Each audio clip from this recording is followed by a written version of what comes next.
Saudaraku, firman Tuhan pada hari ini yaitu mengenai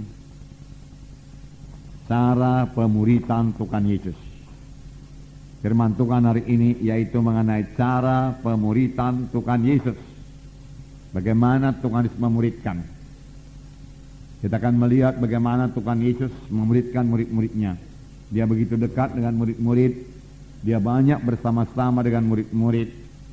Dan dia mengerjakan pelayanan. Kemudian dia menerangkan apa yang dia kerjakan tersebut kepada murid-muridnya.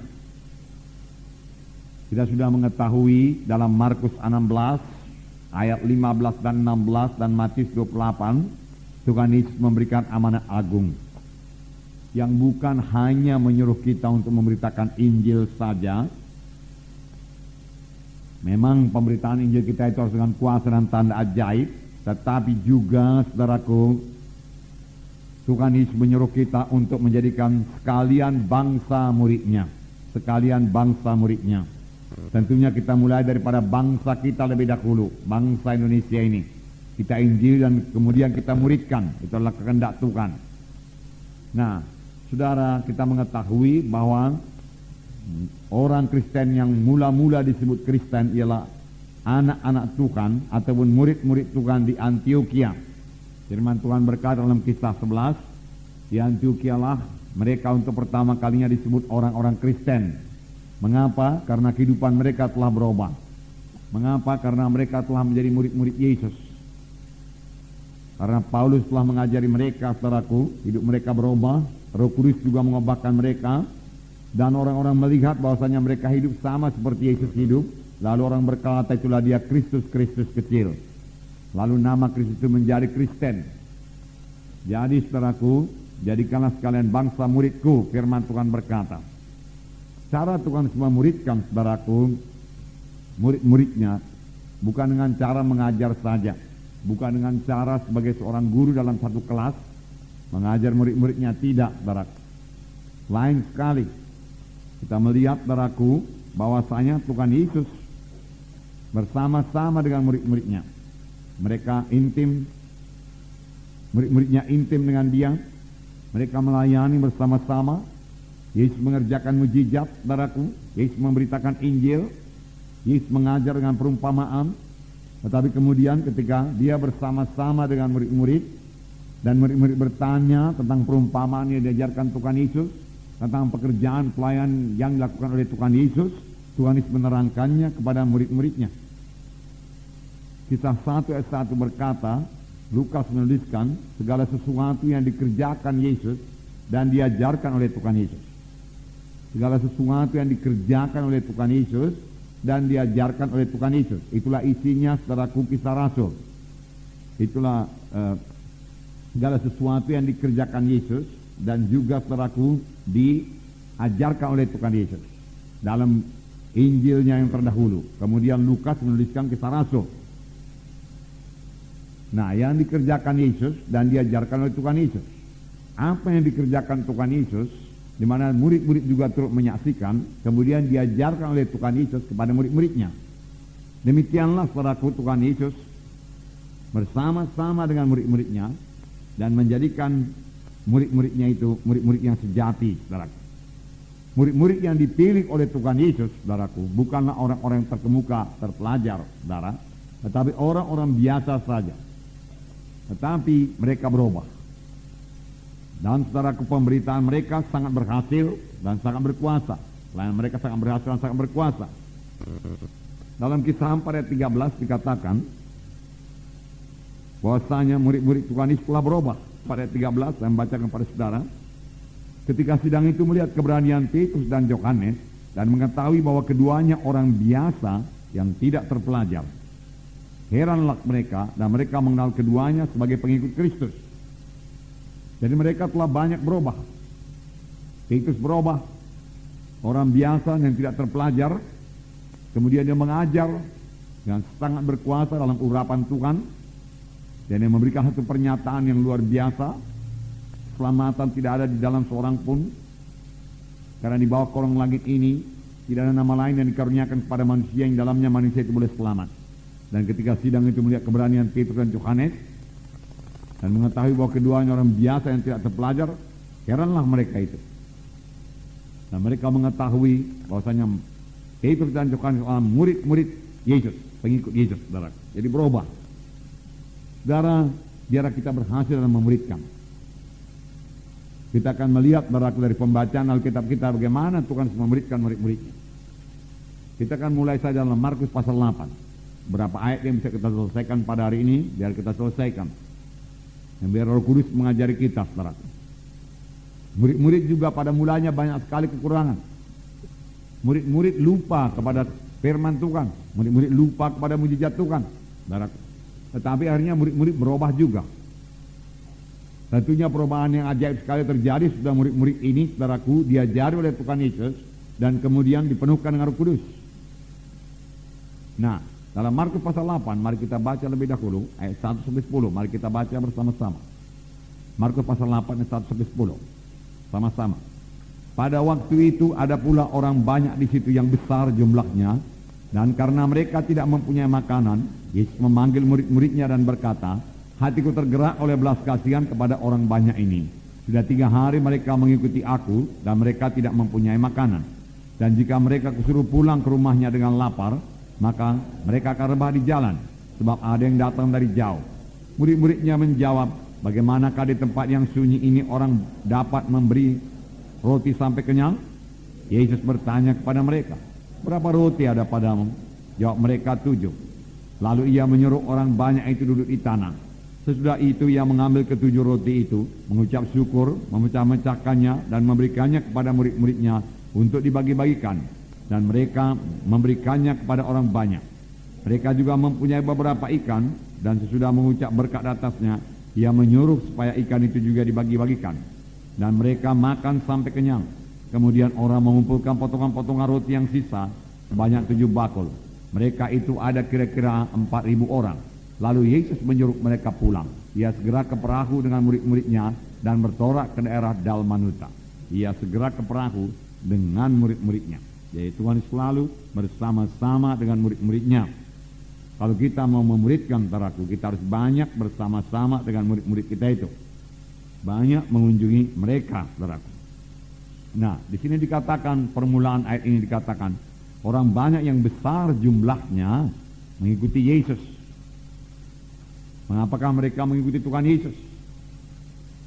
Saudaraku, mereka mendengar pengajaran Tuhan Yesus yang luar biasa. Firman Tuhan berkata, pengajaran Tuhan selain daripada pengajaran ahli Taurat dan orang-orang Farisi.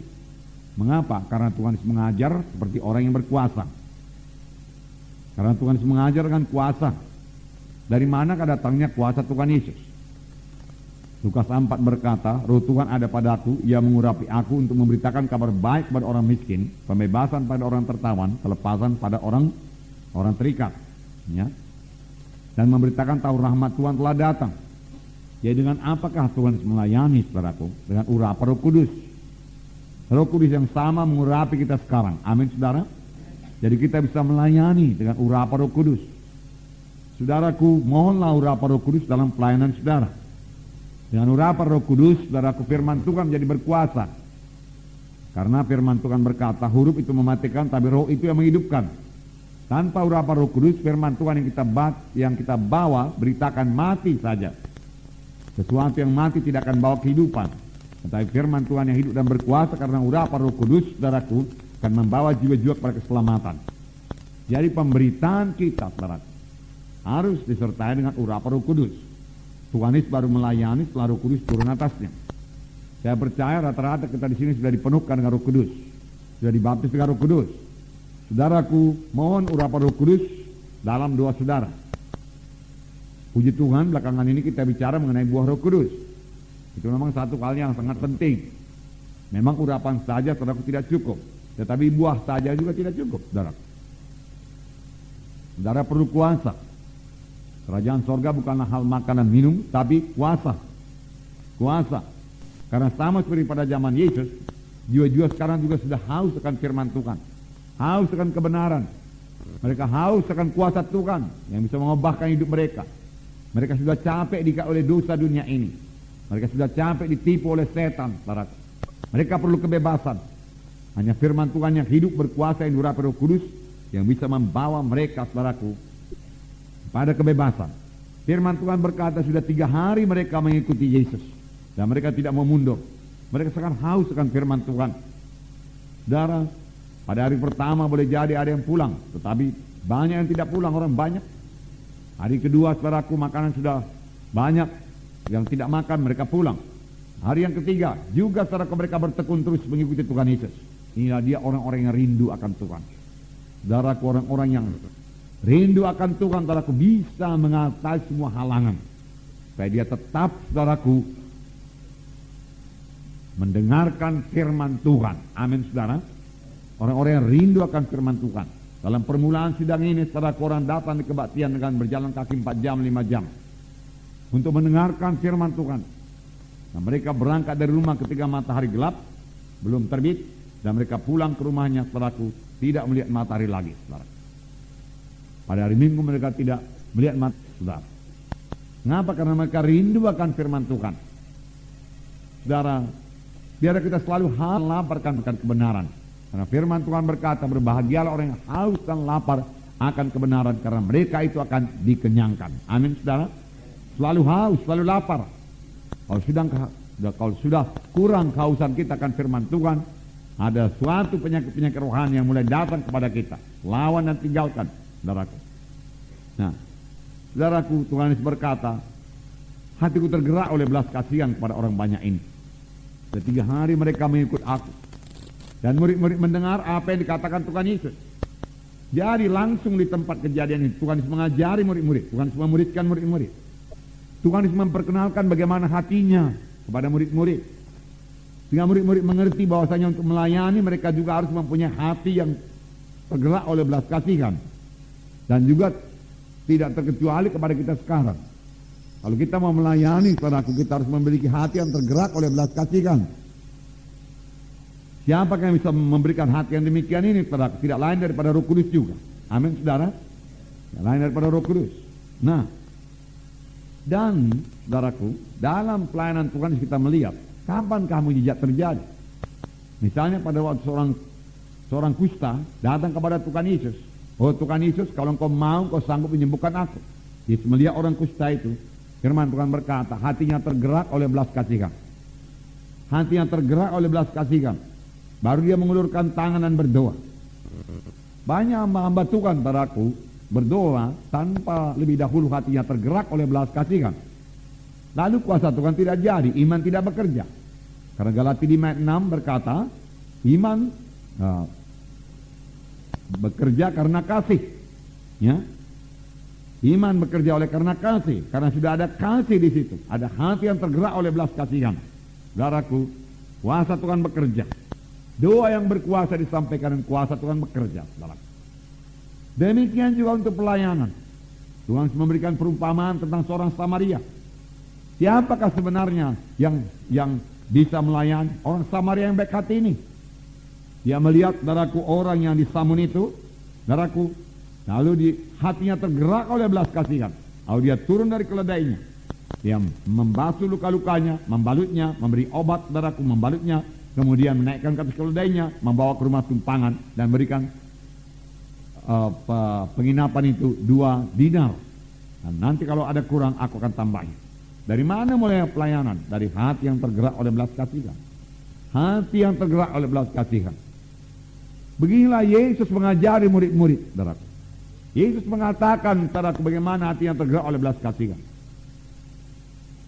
Begitulah dia memuridkan murid-muridnya, saudara. Nah,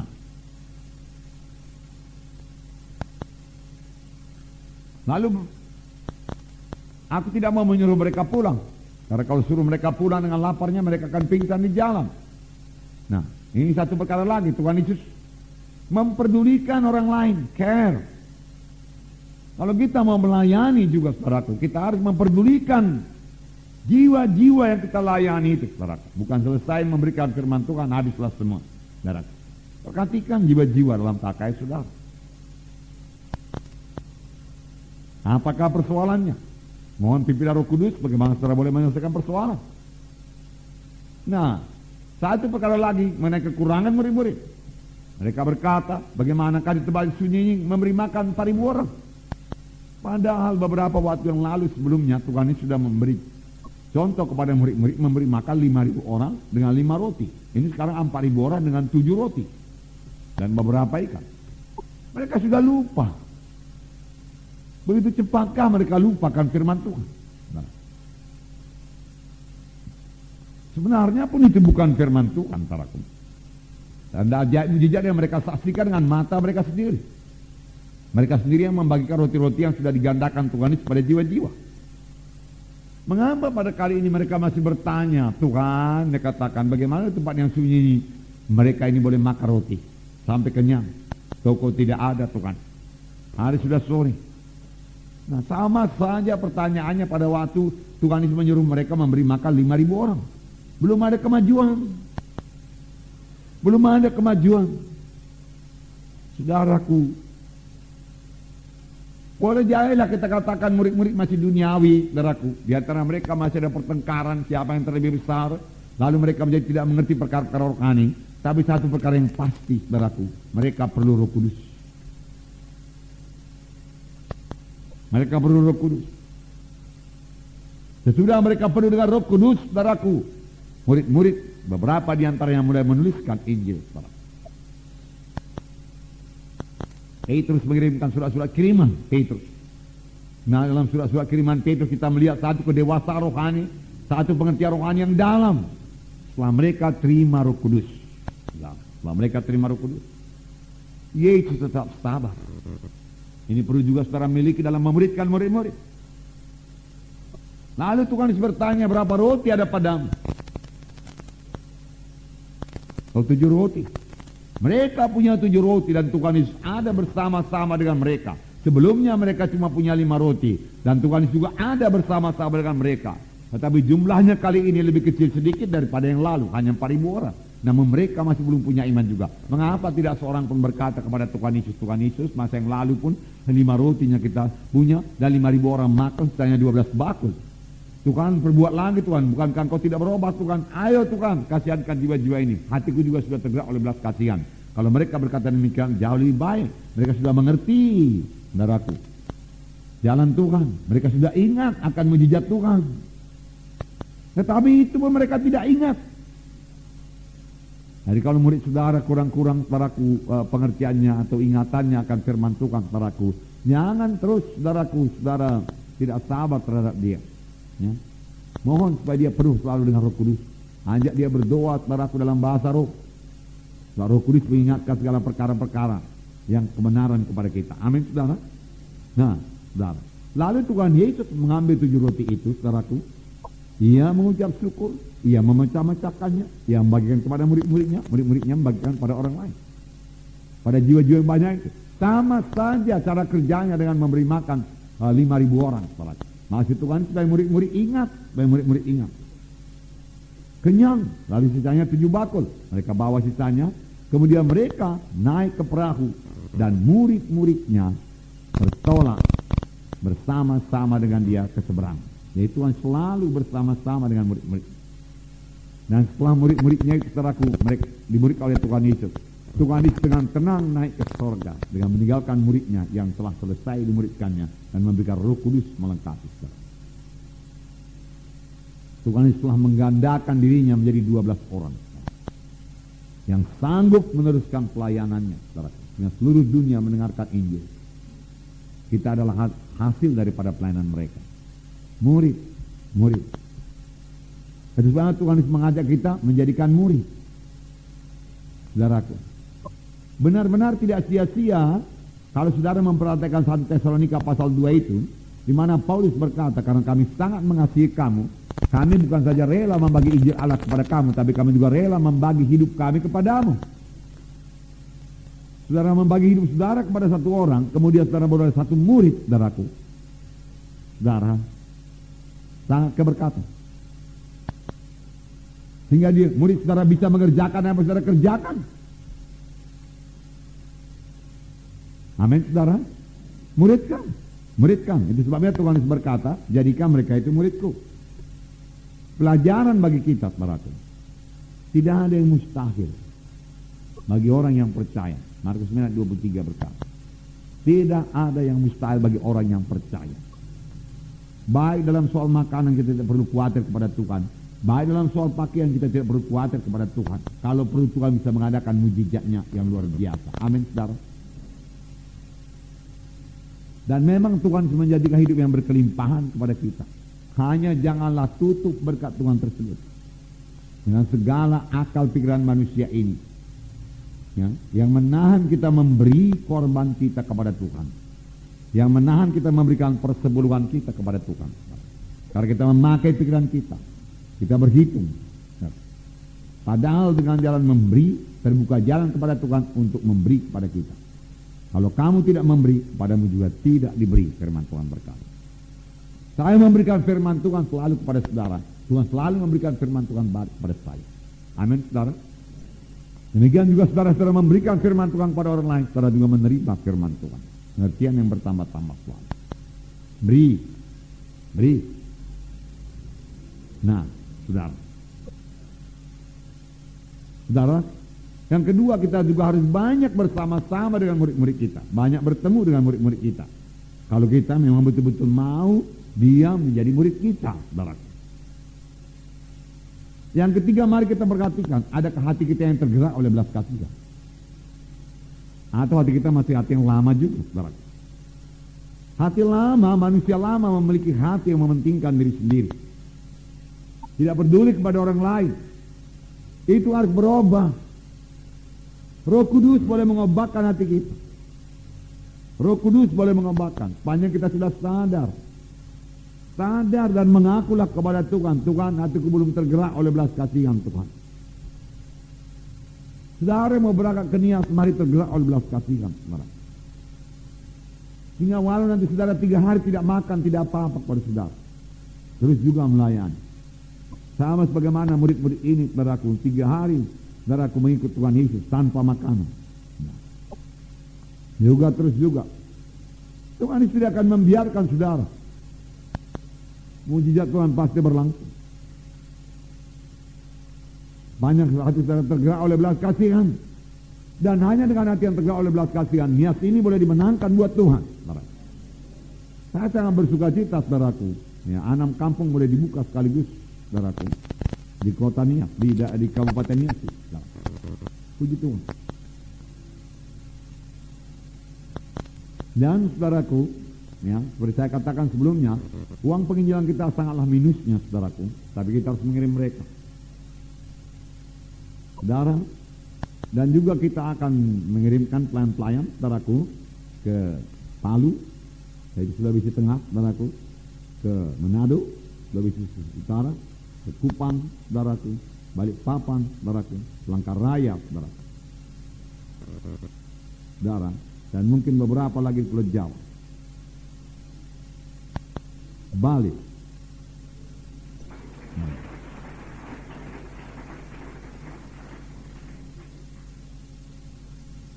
Segera, saudaraku, seluruh Indonesia kita mengenapkan perintah agung, saudaraku. Semua itu perlu biaya, saudaraku. Haleluya. Nanti hari Minggu saudara boleh berkorban. Amin, saudaraku. Berdoa mulai sekarang.